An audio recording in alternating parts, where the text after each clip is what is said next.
Dusty, wow. OG right there. I never had a relationship with Dusty and them. But I recall one day his brother Leon, and this was when I was hustling, and cops pulled over. I was about to make a sale. Let's just say I was about to do something illegal. Cops saw it, they jumped out, and Leon was right across the street, Speedy. And I looked at him, and he looked at me, and he was like, "Run, boy!"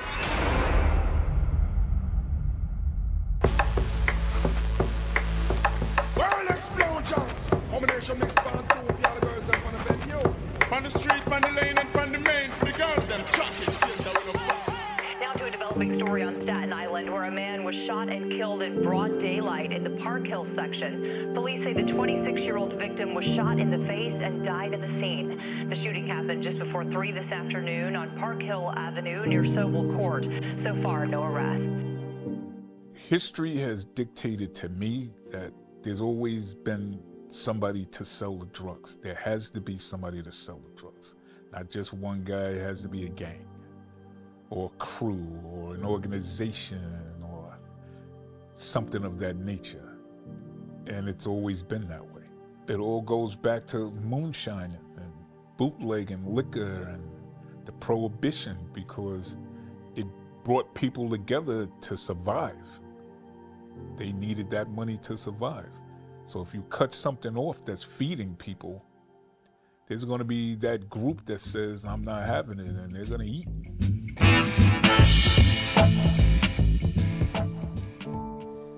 There was a guy named Dusty that was in Park Hill, came into Park Hill.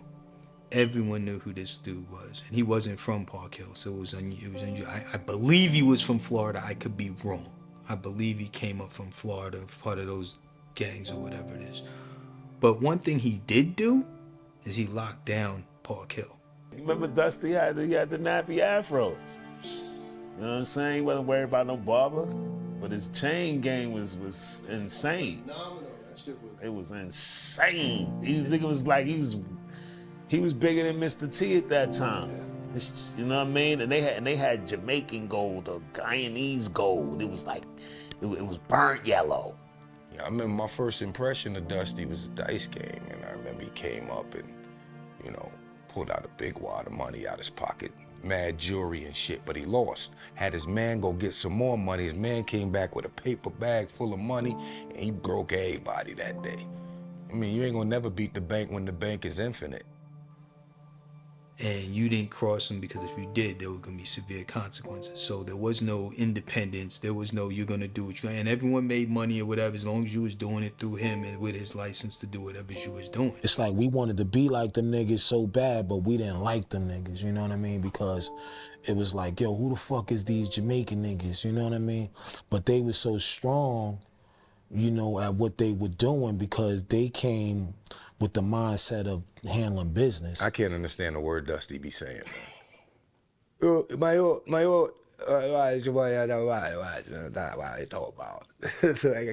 the word that they cool as hell though. Because what was so ill about the Jamaicans when they came in, I mean, shit, that's how I learned about crack. From them. You know? I just woke up one day in the hood, and there was 20 Jamaican dudes running around with no shoes on. They was barefooted, chilling with mad fucking gold on. That shit. We from that itty gritty. We from that gritty gritty. We from that itty gritty. We from that gritty gritty. We from that itty gritty. We from that gritty gritty.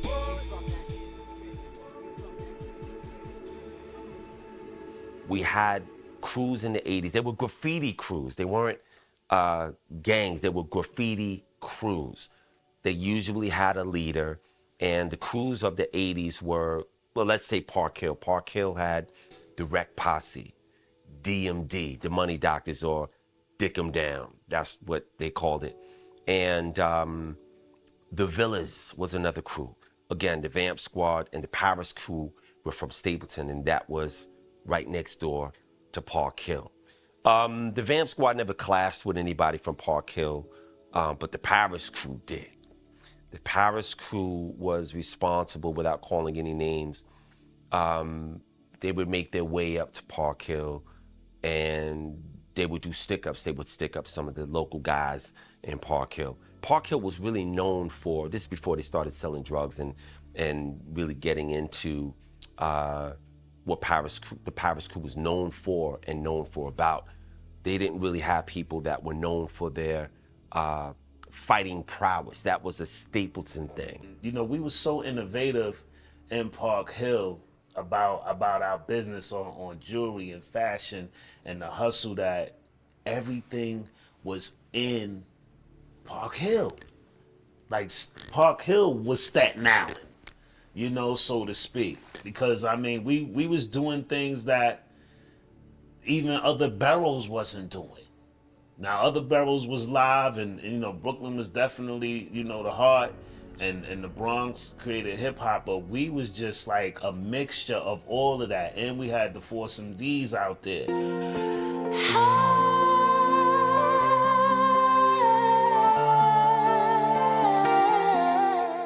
Half of the Stapleton, if not 90% of the Stapleton, was Paris crew or Paris crew affiliate. When we rolled, the whole project just rolled.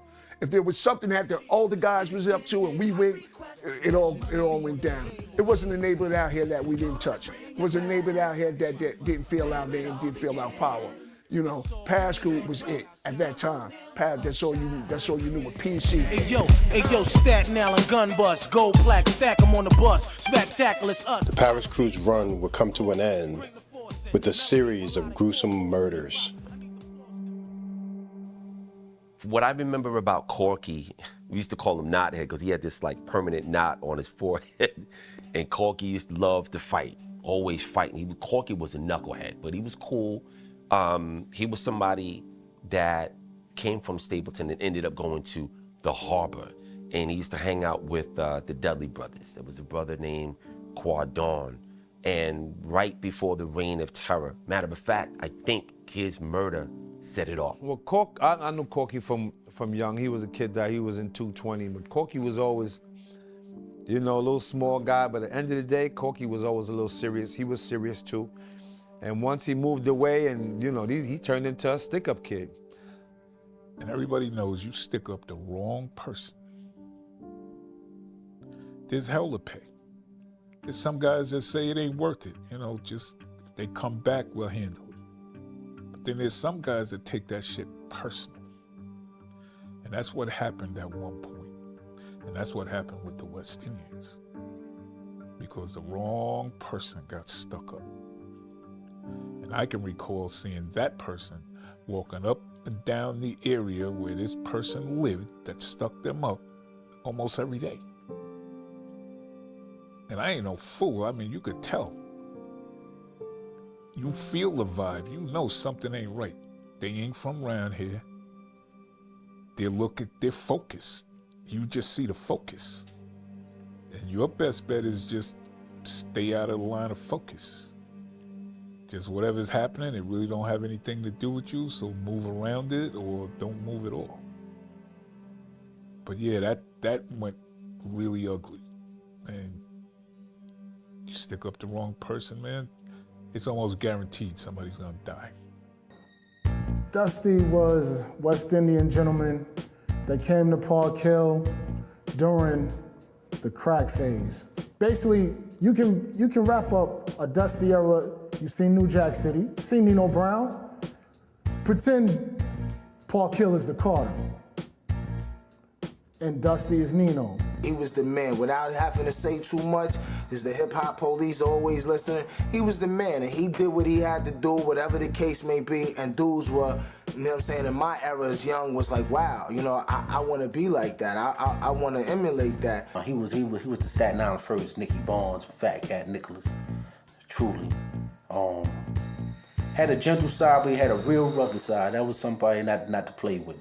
When somebody really stepped out of line, they got shot. You know, you didn't hear too much of who was doing it, but these guys had tempers and they'd do it to you and just disappear, you know, you wouldn't see them again. Dusty and them had 55 in them on lock. You know what I mean? But when they came through there, they just changed the game till they turned the notch up to let people know that, yo, man, the struggle is real, man. To me, he an outsider. Wasn't raised here, came here, and basically tried to take over, and then on his own little way, he succeeded. You know, shut up shop, had his captains. Captains is telling people that lived here for 20 years, you can't sell here. This is my block, or this is my building. How do you tell a gym man or a woman, 20 years in their hood, that's their home, you never lived here, can't sell here. And that's when the conflict started. When I came home, I was locked up. I came home in 1986, and I seen something that I couldn't kind of understand.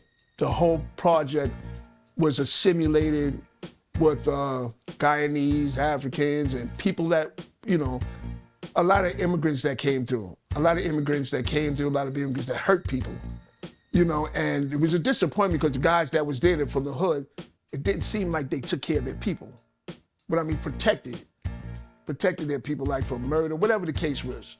You know, the old school they just wasn't there. They just wasn't doing anything. When I heard about people's families getting put in dumpsters, people getting killed, every other day, people I went to school with, I felt honestly disappointed of the older guys that was here in Park Hill. How did y'all allow that to happen? How did y'all let your project just took it over? That's how I felt. And people fail to realize that Park Hill was a place where you can come and get anything in large abundance. If it wasn't, you know, you had a lot of foreigners. You had the Africans had the dope. You had the Guyanese, Jamaica had the coke, and the Puerto Ricans, so it was a lot of different, whatever you wanted, you can get it in Park Hill. So eventually, the guys from Stapleton that was used to come up there in the early parts and be attacking guys. Now, y'all want to make money because you see Park Hill is making money. I remember staying up, be outside, guys having fun, having a good time. Before you know it, you see cats walking down the block, Mac 11s, Uzis, pulling out. Why? Because the next man is standing in front of the building trying to get his package off. You know, don't condone the drug selling, but you gotta understand, some people are uneducated, and their thought of mine is, I gotta feed my family by any means necessary. So I'm gonna do what I gotta do. I firmly believe some of those weapons were allowed also into the communities. Before the 80s came around, in the 70s and 80s, and you had marijuana, they were selling marijuana, they were selling powder cocaine. They may have had a 22, a 380, 38 Saturday night special. But after the drugs and the violence came into the community, now all of a sudden, drug dealers in the inner cities were walking around with Uzis, Mac 10s, Tech 9s. These are military assault weapons.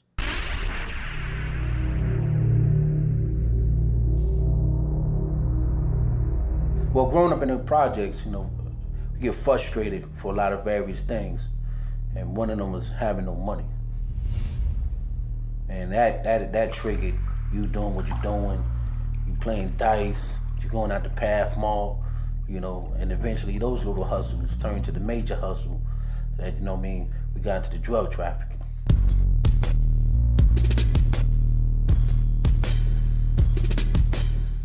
I say it came out 86, maybe 87, 85 to 87 that came. But when it came, it was a small thing. It wasn't a big thing because you would get arrested with crack on you and the cops would let you go because they didn't know what it was. They were used to cocaine or marijuana, weed, chiba. You get caught that, you were getting locked up. There was incidents when people in Park Hill was getting locked up with crack and they would let go because the cops didn't know what it was at the time. Then then overnight, it was just crazy.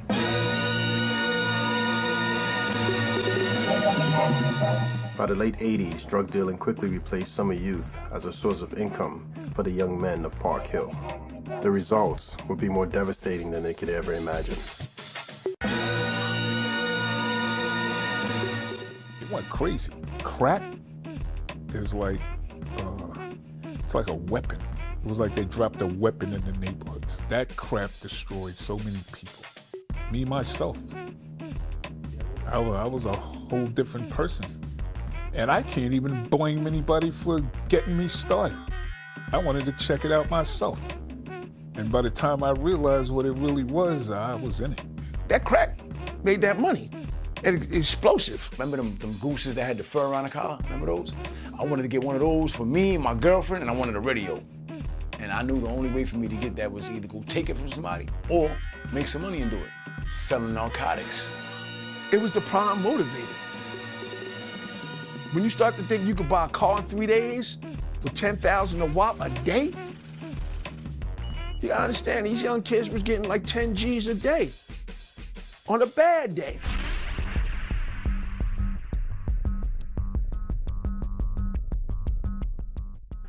Jay was a dude that weighed about 100 pounds, man, soaking wet. But right now, we'll fight the Incredible Hulk to the end. Jay was a person that he can just go anywhere. And there was a lot of places you couldn't go out here because we all had our own personal problems. Yeah. They all had their own personal problems going up. But once you went with Jay, you knew you were safe. You can go have a good time. Jay Love was a little man. That was a little ninja. Yeah. He was a little ninja, a little notable little ninja at an early age. He was known on Staten Island. You don't mess with Jay. He pull out that knife, he gonna stick you. September 6th will be my son's birthday. Yeah. He would have been 42 years old.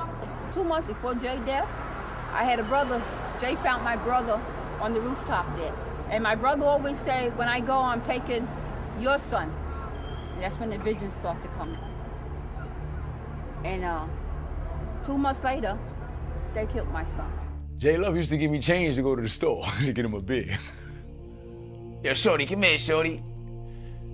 But he would always tell me, yo, why you walking around looking so sad, man? And I noticed how people gravitated towards him because he was real. Like he was this big, and he'll fight the biggest dude, but he'll help a lady cross the street. He'll tell a kid, yo, listen, man, don't do that, that's bad. Don't like, and I like that. He was like and it happened right under my window. 240, I lived in 3U. It happened right under my window. I seen him fall.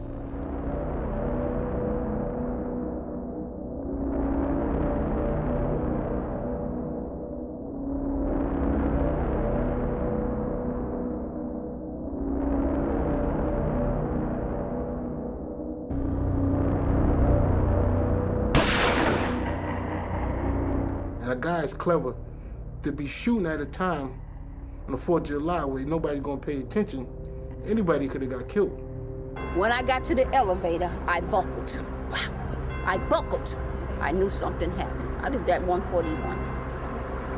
When I got upstairs and took off my clothes, my son was coming to the door and say, Ma, Jay got shot, he's dead. No, Jay just got shot.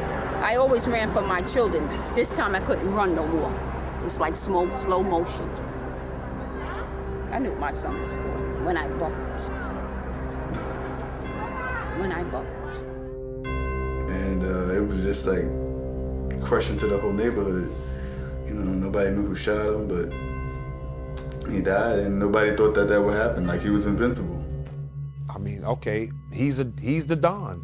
You can't expect to rob somebody that's bringing in soldiers from his country. This guy had I don't know how many people. He didn't really employ many people from the neighborhood. He did, but he had a lot of countrymen that was there. So you know, you might think that, okay, this is just, I'm gonna rob him and get away with it. He might let you get away with it because I've been around him a lot. He wasn't one of those, he wasn't like that. But his team members, notorious. So if you felt like you could do something, he didn't even have to give you the go ahead. It's those guys that saying, nah, man, get away with that. Fuck that. And that's what it is. You can't, the same way how somebody will say, fuck that, I'm gonna rob you. Somebody's gonna say, fuck that, I'm not having it. I'm not gonna let him get away with robbing me. So, you know, these are the codes in the street, and if you step into it, you gotta be prepared for what come with it. And believe it or not, Jay was prepared for it because he wasn't afraid. Young black men getting killed because of drugs is different from somebody getting killed in a freak accident or dying because of a sickness, disease, or natural causes.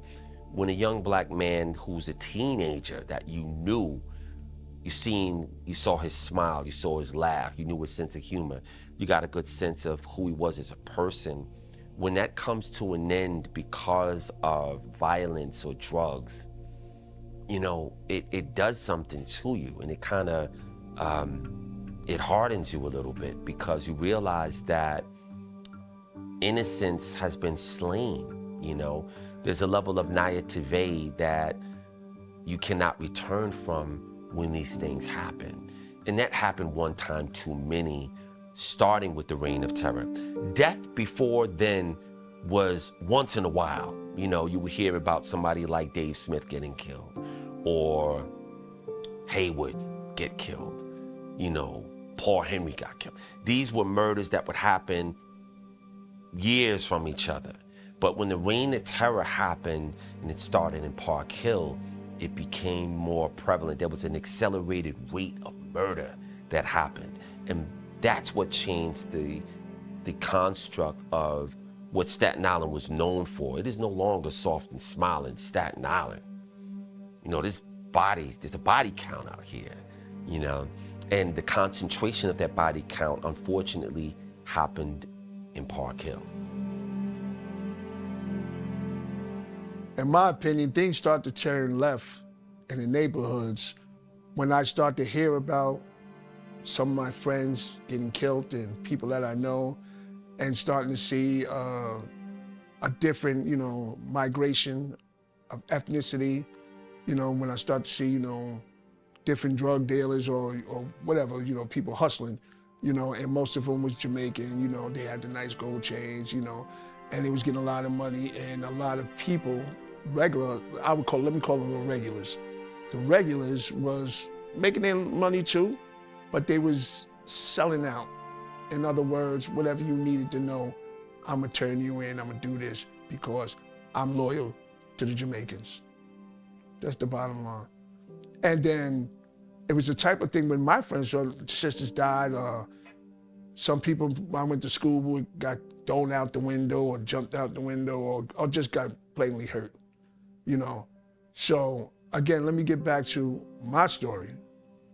My story is, when I heard they had and they may not have had a contract out on me, but this is what the rumor pieces about how deep it goes, and how the police came to my house and told me, you know, Ted, you got to get off Staten Island.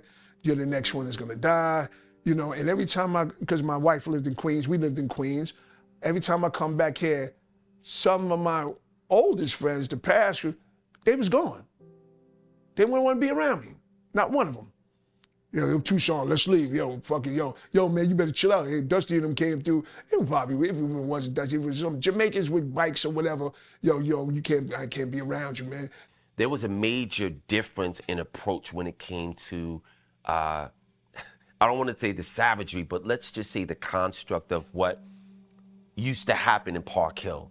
You know, there were fights and battles, showdowns and brawls that happened in Park Hills that all stem from one-on-ones. We used to call it a fair one. You can have a fair one with somebody 2-3 times a day, and then go get a 40 and drink about it and slap hands, and you guys became the best of friends because you were able to exchange that warrior spirit, and you knew how far the person was willing to go. This is called the fair one. But when Dusty came into town, it started to be something different, because now, again, it was a killing machine. If you ain't ready to hold your shit down, it ain't yours no more. It's no different than a cartel. If a cartel comes in and decides they're gonna take something over, there's no talking, there's no negotiating. They pinpoint who's who who's their greatest threat, and they're the first to go. It's that simple, right? It's like in a community, right? If somebody's coming in to take over that community, they already know who everybody else is afraid of. So if you get rid of those people, now they're afraid of you. It's instant. It's instantaneous. So that's when the rivalry comes in. Because if somebody is coming in to really take something, they're coming in to take it. They're coming full throttle. Now, they may be gentlemen at first, you know, try to talk to some people and stuff, and maybe not hear what they want to hear. It's only a matter of time before there's blood. We used to go hang out at this place called KK's, run by Rasta Mac. And Jamaican Mac, he knew the deal, so we set up a meeting. They wanted to know who I was the next move. I'm from the past, because they know it. You know, what's going to happen? What are we doing? Who is this guy? They didn't know who was going to set it off first, if it needed to be set off. So Mac, Rasta Mac, and Mike Knight acted as an intermediary. So about a week after that, I believe I seen Dusty, and we talked, and he was like, yo, it was a bunch of rumors anyway. But when I didn't meet the notorious guy. I met the kind, because he was also kind too. You know what I'm saying? Everything was not all that way. You know what I'm saying? He was kind, and at the same time, he was what is what it is.